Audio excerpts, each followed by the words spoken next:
Yeah!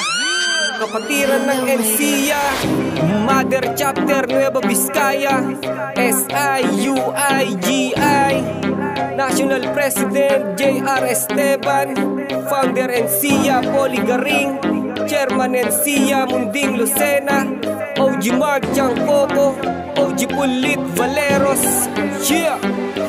Dugong nananalaytay sa aming ugat na dumadaloy. Ang ubo ng Ilocano ay nagkalat at patuloy paggawa ng kabutihan tungo sa kapayapaan. Magmula masisiraan o subukan na tapakan, patas lang kami lumaban, di kami takot lumaban. Kapatiran ng NCIA na handa makipagsabayan sa serbisyo at gawa prinsipyo pagkakaisa. Yan ang layunin, pinatibay na magkakapag-isa. Abiyag tayo aming kakapsat na Ilocano, sama-samang abutin ng tagumpay at bawat dulo isigaw ang kalayaan. Ang pangalang nagpabago, SIUIGI, hindi na bago o dekada nang lumipas. Samahan na matitigas, wag lamang kakalabanin, baka gera ang madanas o pangas na maangas na hindi rumirespeto ang pangalan NCIA. Kalap na saan ka man dumako, karangalan para sa amin ang pangalan, palawakin ng baluarte ng NCIA. Kalat dito sa Vizcaya, kainamang kapatiran, kapatid ng turingan. Ilang dekada man lumipas, hindi nag-iiwanan. Kahit saan ka man dumako, saan man panig ng pulo, libutin man ng Pilipinas, may hukbong ang Ilocano at pinagmamalaki ko na ako ay Ilocano, nakabilang sa lahi ng matapang na Pilipino.